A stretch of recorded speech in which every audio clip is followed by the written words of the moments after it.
환난 중에도 성도가 찬송해야 할 이유라고 하는 제목으로 하나님의 말씀을 선포하겠습니다. 우리가 세상을 살아가다 보면 오만 가지 문제를 만나게 됩니다. 그런 문제를 만났을 때에 문제를 안고 더 키워가는 사람이 있는가 하면은 그 문제를 찬송하며 녹여내는 사람이 있습니다. 진실한 성도를 향한 별명이 하나 있다고 한다면 환난 중에도 찬송하는 사람들입니다. 그래서 어떤 종교든 장례식장에서 노래하는 종교를 찾기는 참 힘듭니다. 17세기 30년 동안 유럽 대륙을 휩쓸었던 30년 전쟁이라고 하는 무서운 전쟁이 있습니다. 우리가 생각하기에 모든 사람들이 절망하고 낙심에 빠져서 살았을 것 같은데 놀라운 사실은 그 기간 동안 전쟁의 소용돌이 속에서 역사상 가장 아름다운 찬송, 가장 은혜로운 찬송을 불렀다고 하는 겁니다. 황켄나우어가 이 기간 동안 있었던 찬송가를 쭉 수집해 보니까 32,000곡의 찬송가가 불려졌고, 후에 외칠이라고 하는 사람이 한 번 더 조사를 해보니까 55,000곡이었다 그렇게 발표를 했습니다. 평화로울 때는 부르지 못한 찬송이 30년 전쟁 때에 성도들 입에 통하여 샘솟듯 쏟아져 나왔습니다. 이 사실은 우리에게 무엇을 가르쳐주고 있습니까? 진실한 성도는 고난 가운데 환난 가운데 찬송하며 살아간다고 하는 것을 우리에게 말씀하고 있는 겁니다. 사람들은 모두 고난 없는 땅에서 살기를 원합니다. 그러나 고난 없는 세상은 어디도 없습니다. 아픔이 있습니다. 이 세상 사람들은 이 고난 때문에 절망하고 좌절합니다. 그러나 성도들은 고난 중에 노래하고 고난의 피를 맞으며 삶의 꽃을 피워가고 있습니다. 여러분 곁에 지금 울고 있는 형제 자매를 보십시오.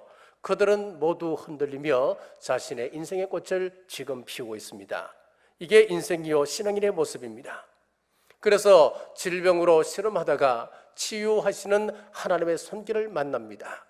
가슴 아파 울부짖다가 나보다 더 가슴 아파하시는 하나님을 만나게 됩니다. 소중한 사람을 잃고 몽두와 울다가 부활의 소망을 찬송하게 되는 겁니다. 오늘 본문 고린도는 상업적으로 번창하여서 부유한 도시였습니다. 이 도시에서 사도 바울이 복음을 전파하는데 복음을 받아들인 사람들이 어떤 부류의 사람이었냐면 서민들이었습니다. 그러니까 이 도시의 부유 속에 상대적으로 좌절감을 안고 살아가는 사람들이 복음을 받아들이게 되었다는 이야기입니다. 또 설상가상으로 그들은 예수 그리스도의 복음을 선택한 그 대가로 고난을 당하게 됩니다. 가정에서 쫓겨납니다. 직장에서 홀대를 받습니다. 직장에서 보호를 받지 못합니다. 이런 성도를 향하여서 패널던 사도 바울이 오늘 본문을 시작하면서 뭐라고 이야기합니까? 3절에 보니까 찬송하리로다 그랬습니다. 이런 고통 속에 있는 사람들을 향하여서 찬송하리로다. 여러분 무슨 이야기겠습니까? 성도들은 환난 속에서도 하나님을 찬송하고 살아야 할 이유가 있다는 겁니다. 그렇다면 그 이유가 무엇일까요? 첫째, 환난 중에 성도들이 찬송할 이유는 환난이 하나님만 의지하게 하기 때문에 그렇습니다. 9절입니다. 우리는 우리 자신이 사형 선고를 받은 줄 알았으니 이는 우리로 자기를 의지하지 말고 오직 죽은 자를 다시 살리시는 하나님만 의지하게 하심이라. 환난이 올 때 그 환난을 통하여서 하나님을 만나지 못할 때는 고통으로 끝나버립니다. 그러나 환난을 통하여서 하나님을 만나면 환난 속에서 건짐을 받을 뿐만 아니라 영광을 누리게 되는 겁니다. 10절에 보시면은 그가 이같이 큰 사명에서 우리를 건지셨고, 하나님은 하나님의 백성들의 그 고난을 그냥 구경만 하는 분이 아닙니다. 그 고난을 건지시는 분, 고난 가운데서 성도를 건지시는 하나님이십니다. 떠내려가는 나일 강물에서 모세를 건지시듯이 절박한 문제를 안고 온갖 시련 가운데서 기도하면 여러분 길을 보여주십니다. 우리 주님은 십자가를 앞에 두고 혼자 고민하지 않으셨습니다. 땀방울이 핏방울로 변하기까지 하나님 앞에 그 문제를 아뢰었습니다. 우리 하나님께서 함께 해주심으로 우리 예수님께서는 십자가를 능히 감당하실 수가 있었습니다.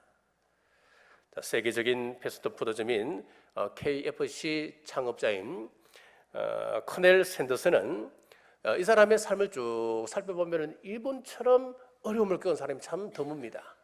6살 때 아버지를 잃었습니다. 그래서 경제적 여건이 좋지 않아서 초등학교를 졸업하지를 못했습니다. 22세 때 램프 판매업을 하다가 망했습니다. 39세 때는 주유소 경영에 손을 대었다가 경제 공황으로 인해서 다시 쫄딱 망하게 되었습니다. 그래서 다시 40세 때 식당과 모텔을 운영했습니다마는 그 해에 아들을 잃는 큰 아픔을 겪고 49세 때는 식당과 모텔에 큰 불이 일어나서 전소하였습니다. 그래서 또 완전히 망했습니다. 다시 재기하여 켄터키주 코빈이라고 하는 마을에 독특한 양념을 만들어서 이제 튀김 치킨을 만들었습니다. 그래서 이것이 소문이 잘 났습니다. 그리고 무엇보다도 이것을 잘 알릴 수 있었던 것은 목 좋은 도로가이었기 때문에 그래요. 차들이 많이 다닙니다. 다니면서 이 치킨집이 소문이 나면서 대박이 난 거예요. 그런데 그것도 얼마 지나지 않아서 고속도로가 다른 쪽으로 나는 바람에 이제는 이쪽으로 차가 다니지 않는 겁니다. 또 쫄딱 망했습니다. 너무나 큰 충격에 정신병에 걸려서 정신병원에서 생활을 합니다. 그 기간 사랑하는 아내가 자기를 버리고 도망을 가버렸습니다. 절망과 낙심과 슬픔 가운데 살아가던 중 어느 날 아침 주일이었습니다. 교회에서 찬송가 소리가 들리는데 그 찬송가 가수의 큰 은혜를 받고 자기도 모르게 교회 뒷자리에 앉았습니다. 그날 들었던 찬송이 무엇인지 하면은 찬송가 382장 너 근심 걱정 말아라 주 너를 지키리 어려워 낙심될 때에 주 너를 지키리 주 너를 지키리 아무 때나 어디서나 주 너를 지키리 널 지켜주시리. 이 찬양을 들으면서 이 샌더슨이 얼마나 울었는지 펑펑 울며 고백했습니다. 하나님, 제가 하나님을 떠나서 돈 벌려고 여기저기 다니며 하나님 신앙을 버렸습니다. 하나님 회개합니다. 다시 기회를 주옵소서. 눈물로 기도하고 있는데 그 많은 눈물 속에 언제 정신병이 사라졌는지 정신병을 고치게 되었어요. 그 후에 하나님만 의지하며 기도할 때 새로운 아이디어를 얻었습니다. 낡은 트럭에 압력솥과 양념통을 싣고 미국 전역을 돌아다니면서 이것을 홍보하기 시작한 거예요. 이 맛을 직접 그 앞에서 시연하고 이 맛을 그 사람들에게 보여주면서 자, 우리 함께 이 투자를 좀 해달라고, 함께 동업하자고. 자, 어느 곳에든 그것을 받아주지는 않습니다. 그런데 한결같이 맛을 있다는 거예요. 그런데 이때 나이가 65세였습니다. 자, 1008곳을 찾았습니다만은 모두 노였습니다. 그래도 그는 포기하지 아니하고 1009번째 레스토랑을 찾았을 때 예스라고 하는 답을 받습니다. 이렇게 시작한 KFC가 지금 전 세계 100여 곳 나라에서 3만 개의 체인점을 갖던 그런 큰 회사가 되었습니다. 사랑하는 여러분, 지금 사망의 엄침한 골짜기를 걷는 것 같아서 힘들고 외롭고 출구가 보이지 않아서 답답하십니까? 나 혼자가 아닙니다. 지금 하나님께서 여러분을 보고 계십니다. 사람을 바라보지 말고 하나님 의지하시길 주님의 이름으로 축복합니다. 이렇게 환난은 주님을 의지케 하기 때문에 우리는 찬송할 이유가 되는 거예요. 자, 두 번째, 성도가 찬송해야 될 이유가 환난을 통해서 위로의 하나님을 만날 수 있기 때문에 그렇습니다. 6절입니다. 우리가 환난 당하는 것도 너희가 위로와 구원을 받게 하려는 것이요. 우리가 믿음을 가졌다고 하는 이 사실 때문에 세상에서 고난을 당할 때 그 고난에서 면제당하는 것 하나도 없습니다. 오히려 믿음을 가졌다고 하는 것 때문에 더 큰 어려움을 당할 수도 있습니다. 그래서 우리 예수님께서 말씀합니다. 요한복음 16장 33절에 이것을 너희에게 이르는 것은 너희로 내 안에서 평안을 누리게 하려 함이라. 세상에서는 너희가 환난을 당하나 담대하라. 내가 세상을 이겼노라. 자, 우리 그리스도인들이 세상에서 당하는 그 어려움을 두 가지 단어로 표현을 하면 이것입니다.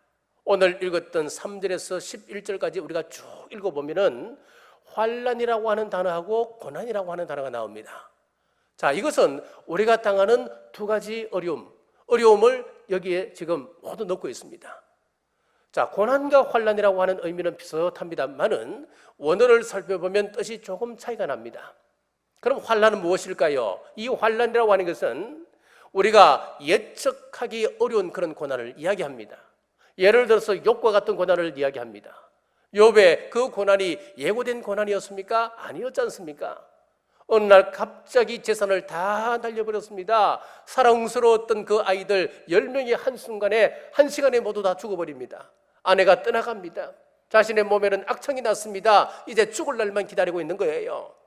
이런 환란이 예고된 환란이었습니까? 아니었습니다. 이처럼 예고되지 않는 어려움을 우리는 환란이다, 그렇게 원어에서는 말씀하고 있는 거예요. 그럼 고난이 무엇이겠습니까? 고난이라고 하는 것은 이미 예고된 어려움을 이야기합니다. 예수님의 십자가는 예고된 것이었습니다. 수천 년 전부터 성경이 기록될 그 당시부터 예수 그리스도께서 십자가를 지심으로 우리의 죄 문제를 해결하고 하나님의 자녀로 회복시키신다. 이것은 이미 예고된 것이었습니다. 자, 이렇게 예고된 어려움을 고난이다, 그렇게 이야기하는 겁니다. 자, 우리가 살다 보면 이미 예고된 고난과 같은 어려움도 있고 예고되지 아니한 어려움, 환난과 같은 그런 어려움도 있습니다. 이 땅에 살고 있는 동안 정도의 차이가 있을 뿐 어려움 당하지 않고 살아가는 사람은 단 한 사람도 없습니다. 자, 그러나 우리 성도들이 세상 사람들과 다른 것이 하나 있다고 한다면은, 우리 성도는 고난과 환난을 당할 때에 우리 곁에서 도우시는 하나님의 손길, 성령님의 따뜻한 그 손길을 만납니다.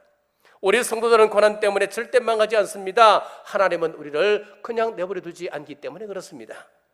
그래서 고난 가운데 만나는 하나님을 오늘 3절에 보니까 위로의 하나님, 그렇게 묘사를 하고 있습니다. 오늘 짧은 본문을 보면 위로라고 하는 단어가 10번이나 등장합니다. 그리고 고난과 환난을 합쳐서 7번 등장합니다. 여러분, 무엇을 의미할까요?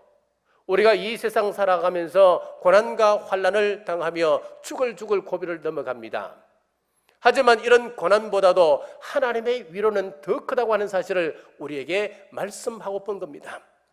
우리의 죄는 큽니다. 하지만 우리의 죄를 용서하시는 하나님의 사랑은 그보다도 훨씬 크다고 하는 겁니다. 인간이 당하는 고난은 형형색색입니다. 영적인 공격을 받아서 아파하시는 분, 마음이 찢어질 듯 아프신 분, 육체적인 고통을 짊어지고 살아가시는 분, 누구에게도 얘기할 수 없는 가정적인 어려움을 가지고 있는 분, 그러나 그것을 치료하시는 하나님의 위로, 그것을 쓰다듬는 하나님의 사랑은 환난보다도 크고 고난보다도 크다고 하는 것을 여러분 꼭 믿으시기를 바랍니다.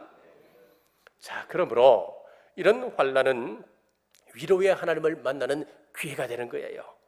나 혼자 고독하게 있는 것이 아니고, 고통 가운데 외롭게 버려진 존재가 아니고, 전능하신 하나님께서 나와 함께 하시길 원하시고 나를 위로하기를 원하신다. 이 얼마나 힘이 되고 용기가 되는 말씀입니까?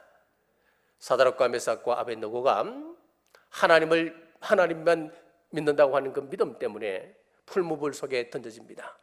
그 속에 던져질 때는 분명히 3사람이었는데 밖에서 지켜보니까 그 불 속에서 4사람이 거닐고 있는 것이었습니다. 바로 함께 하시는 하나님이셨습니다. 불같은 시험 가운데 우리가 던져질 때에 하나님께서 왜 나를 고난의 역사 속에 그 가운데 집어 던지시는지, 왜 나를 고난에서 면제시켜 주지 않는지 우리는 알 길이 없습니다만은 분명한 사실 하나는, 그 고난 가운데 우리가 던져질 때에 하나님께서 나와 함께 동행하고 계신다고 하는 사실입니다. 그러므로 역경이 왔을 때 원망 대신에 노래하시길 바랍니다. 불평 대신 찬송하시길 바랍니다. 찬송하면 함께 하시는 하나님, 위로하시는 하나님을 만나게 됨을 믿으시길 주의 이름으로 축복합니다. 바울과 실라가 복음을 전가하다가 감옥에 갇혔습니다. 그러나 그들은 그곳에서 원망불평하지 않았습니다. 사도행전 16장에 보면 기도하고 찬송하였을 때 옥문이 열리는 기적을 체험했다 했습니다. 여러분, 아무리 큰 고난 가운데 있을지라도 찬송함으로 위로의 하나님을 만나시길 주의 이름으로 축복합니다. 자, 환난 가운데 찬송할 이유 3번째는 환난을 통하여 우리 또한 위로자가 될 수 있기 때문에 그렇습니다. 4절 말씀입니다.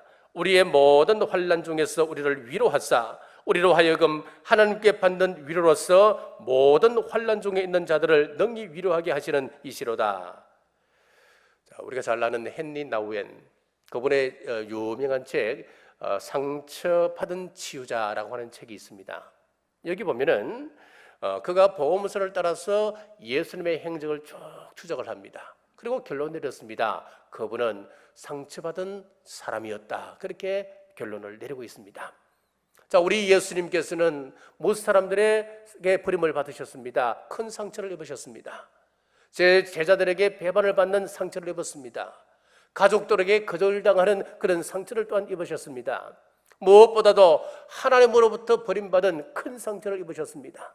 십자가 위에서 온몸이 찢어지는 그런 아픔을 겪으셨습니다. 상처를 받으셨습니다.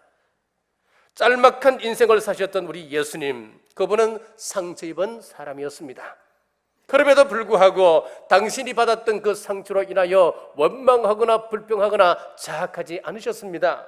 오히려 상처받은 사람을 가슴에 끌어안고 치유하는 분이셨습니다. 온 인류의 상처를 체험하신 그분이 온 인류의 상처를 치유하는 위대한 치유자가 되셨다. 그렇게 결론을 내리면서 아울러서 이 헨리 나우에는 우리 하나님의 자녀들도 살아가다 보면 많은 상처를 받을 수가 있는데 그 상처가 사명이다. 그렇게 이야기하고 있어요. 여러분, 무슨 이야기입니까?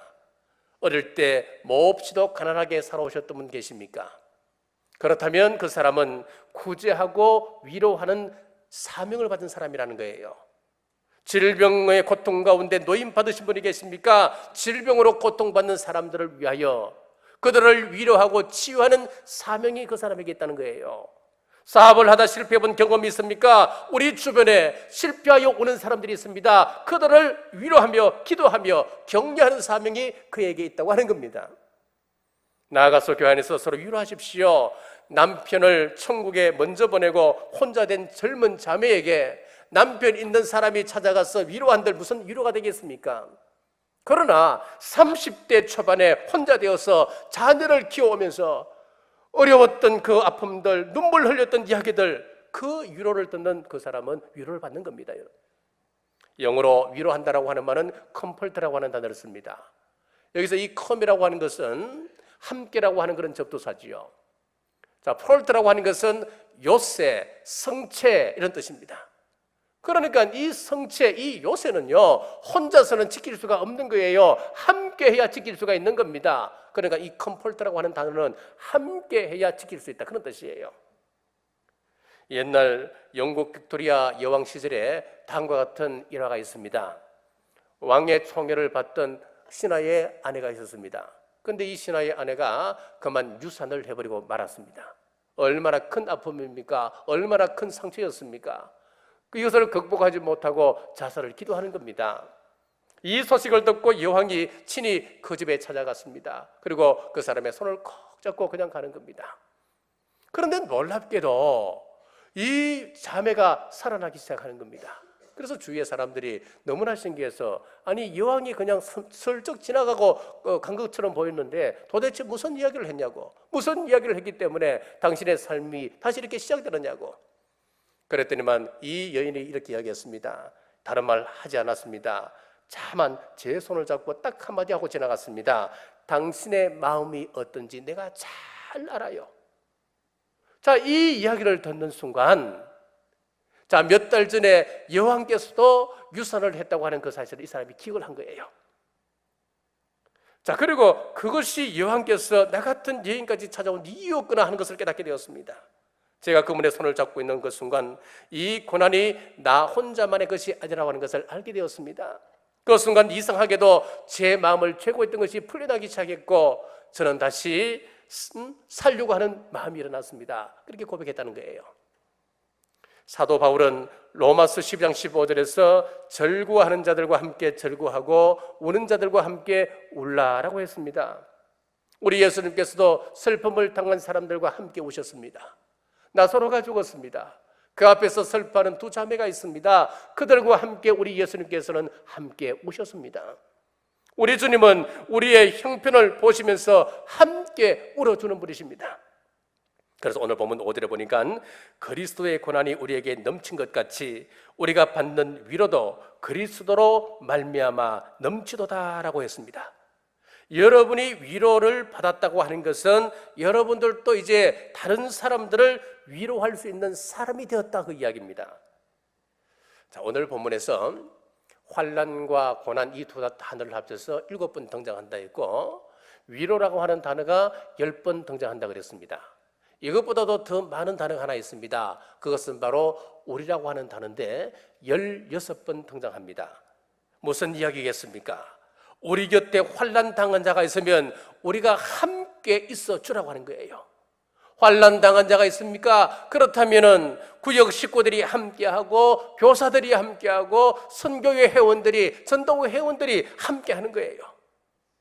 함께 있어 주지는 못할지언정 뒤에서 숙덕숙덕 상처될 말만 골라서 하는 사람들이 있습니다. 아픔을 당한 그 사람이 들어서 위로가 되지 않는 이야기들은 여러분 삼가시길 바랍니다. 고난당하는 자와 함께 있는 그 마음, 그들을 배려하는 그 마음, 그것이 바로 우리 하나님의 마음입니다. 자, 부르진 불이라고 하는 재미난 동화가 있습니다. 자, 여기 보면 짤막한 이야기입니다만은 우리 가슴을 울리는 그런 이야기입니다. 부리가 부러진 꼬마 참새가 있었습니다. 이 참새는 늘 사람들이 던져주는 빵부스러기를 먹으며 행복하게 살아가는데 그만 이 부리가 부러진 거예요. 갑자기 찾아온 꼬마 참새의 이 불행을 아무도 동정해 주지 않는 겁니다. 참새들 세계에서 왕따를 당하여서 이제 춥고 배고프고 외로운 존재가 되었습니다. 먹지 못하니까 야유와 같습니다. 잘 씻지 못하니까 더러운 참새가 되고 마는 겁니다. 그러던 어느 날 그 꼬마 참새에게 누군가가 손을 내밀며 빵을 먹이는 겁니다. 그 사람은 누구냐? 바로 노숙자 아저씨였습니다. 너도 나와 같은 신세구나. 그러면서 빵을 참새에게 손에서 내밀어 주는데 그날 이 참새가 그것을 받으며 너무너무 행복한 겁니다. 빵을 먹어서 행복한 것이 아니고 사랑을 먹었기 때문에 행복한 겁니다. 그날 밤 이 아저씨와 꼬마 참새는 처음으로 자신들만의 집을 지었습니다. 아저씨는 공원 벤치 위에 무릎을 세우고 몸을 웅크렸습니다. 그리고 참새는 아저씨의 덥수룩한 그 머리에 둥지를 틀었습니다. 아저씨가 꼬마 참새의 깃들을 쓸어주며 안녕 잘 자야 해 내일을 위하여 속삭였습니다. 그랬더니만 작지만은 힘있는 소리로 짹하고 어린 참새가 또 대답을 합니다. 그날 밤 아저씨는 가족들의 환영을 받으며 집으로 돌아가는 꿈을, 그리고 참새는 부러진 뿌리가 다시 반듯하게 회복되어지는 꿈을 꾸고 다른 참새들과 함께 울리는 꿈을 꾸었습니다. 여러분, 이 짤막한 그런 이야기지만은 무엇을 이야기하고 본 겁니까? 우리가 함께 할 때 우리의 꿈을 함께 꿀 수가 있고 우리의 비전을 새롭게 할 수 있다고 하는 이야기입니다. 나아가서 여러분 가정에서 가장 가까운 사람부터 위로하십시오. 남편과 아내가 서로 불쌍히 여기고 위로자가 되어 주십시오. 가정에서 서로 위로하고 격려하고 용기를 주고 지지하고 세워줄 때에 사회생활에서 지치지 않고 낙심하지 않고 용기를 얻을 수 있는 겁니다. 그리고 우리 주변에 울음을 터뜨리려고 하는 사람들을 위로하며 함께할 때에 눈물이 변하여 기쁨이 되고 이뤘던 꿈을 함께 꿀 수 있습니다. 사랑하는 남북 여러분, 우리는 한 가족입니다. 우리 주님께서 위로자가 되어주셨듯이 여러분들도 위로자가 되시길 주님의 이름으로 축복합니다. 만물의 마지막이 가까웠습니다. 앞으로 무서운 환난이 기다리고 있습니다. 10절 말씀을 보십시오. 그가 이같이 큰 사망에서 우리를 건지셨고 또 건지실 것이며 이후에도 건지시기를 그에게 바라노라. 그러므로 오늘 말씀 따라서 우리 주님만 의지하시기를 바랍니다. 우리 주님 이외에는 구원자가 없습니다. 오직 예수님입니다. 그러니까 이 세상의 달콤한 종교다운주의 현혹의 그 유혹에 현혹되지 마시길 바랍니다. 세상에 위로자는 주님밖에 없습니다. 위로의 주님을 만나야 우리가 거뜬하게 환난을 이길 수 있습니다. 아울러서 여러분들이 천국 백성들, 우리 형제 자매의 눈물을 닦는 위로자가 되시길 바랍니다. 그리할 때에 우리 앞에 있는 수많은 환난을 찬송하며 이길 뿐 아니라 장차 우리 주님 다시 오실 때에 그 나라에서 기쁨으로 영접할 줄 믿습니다. 이 영광을 우리가 함께 누리시길 주님의 이름으로 축복합니다. 기도하겠습니다. 오늘 성도가 환난을 기뻐해야 할 이유란 제목으로 말씀을 나누게 하심 감사합니다. 환난은 하나님만 의지케 하시고 위로의 하나님을 만나게 하시며 우리 또한 위로자가 되게 하신다 했습니다. 이 말씀에 순종함으로 환난 가운데 찬송하며 승리하여 우리 주님 다시 오실 때 천국 백성 되게 하여 주옵소서. 다시 오실 예수님 이름으로 간절히 기도드리옵나이다.